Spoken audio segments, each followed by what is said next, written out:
Welcome back to the Onebar and Lupagus show. I am Lupagus here to give you guys a day 9 recap. Minnesota Vikings training camp practice today was bumped up a little bit early due to some inclement weather. Want to make sure they get the practice in before the weather turned to shit, and they did. So I have the news, notes, and nuggets from that. Before you hop in that, be sure to remember this video is brought to you by Lift Bridge Brewing Company.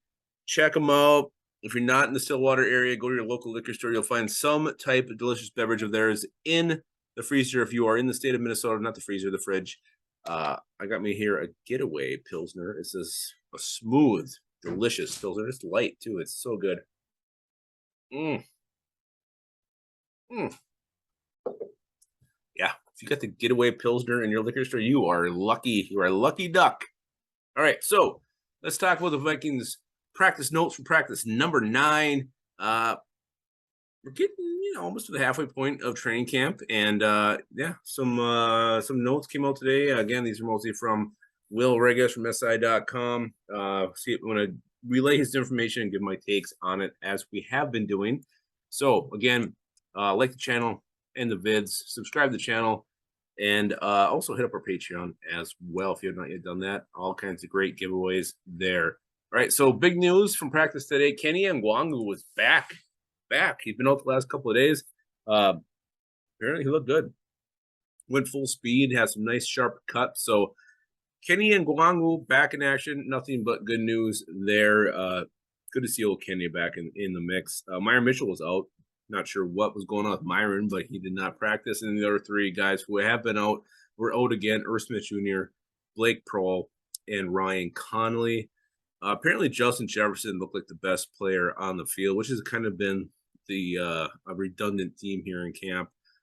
Cousins just continuously looks his way, and he caught at least 8 balls today, 8 receptions on the day, and 11-11. So Justin Jefferson, Kirk Cousins, it's his favorite target. It's clear. Jefferson is Cousins' favorite target. I saw it on Wednesday when I was there. Always looking his way, and why not? The guy's almost always open.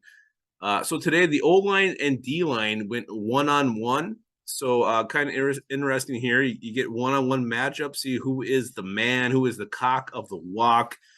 Garrett Bradbury went against Harrison Phillips. And while this sounds like a mismatch on paper, apparently Garrett Bradbury did okay. Held his own a couple times against the big man. So Garrett Bradbury bouncing back from a horrible first encounter with Horrible Harry.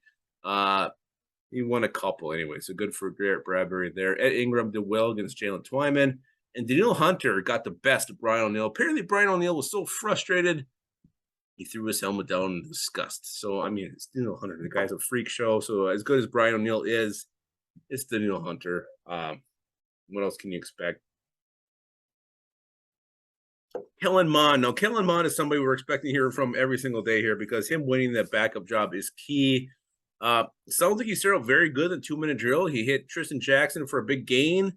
The drive was going well, and then it all went to shit. Kellen Mond was intercepted by Blake Lynch. So again, it's just you see some good stuff from Kellen Mond, then you have these bad moments.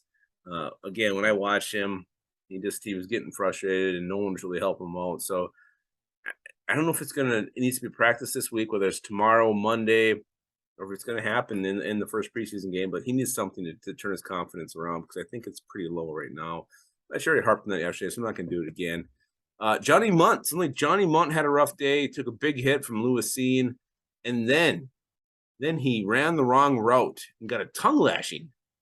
An absolute tongue lashing from his quarterback, Kirk Cousins. So Kirk Cousins, he's over there giving Zach Davidson knucks, and now he's giving Johnny Munt a tongue lashing. So I'm not going to say who his favorite tight end is right now, but let you guys make your own opinion on that.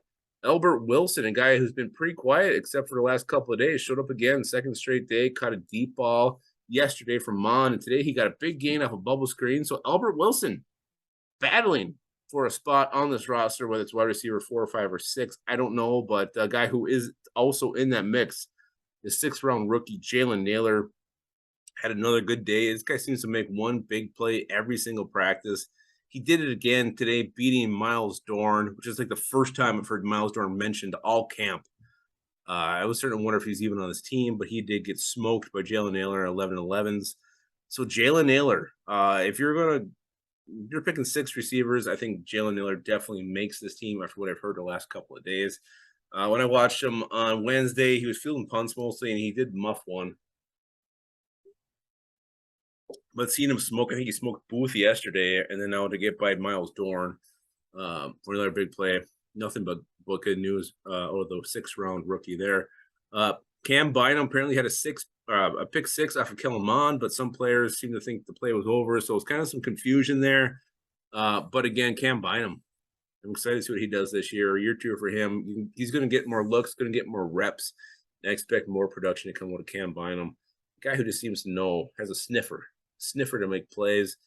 And one guy whose sniffer is definitely smelling everything around TCO Performance Center. It's Greg Joseph, our kicker, was perfect once again. And I'm going to go on a limb here. I don't remember a Vikings kicker having a better camp than Greg Joseph is having this camp. The guy is just locked in, zoned in. He's hitting everything. I hope it carries over into the season because having a kicker who doesn't miss is absolutely huge. So that's it. Not a ton of news, notes, and nuggets out of this practice, but again, some good tidbits. Nonetheless, the Vikings do practice tomorrow, then have a night practice on Monday. So it sounds like a late night for Onebar and Lupagus on that one. So, all right, let me know if you guys have any other news and nuggets. If you're going to camp, what were your impressions of the facility? Did you stay at the hotel?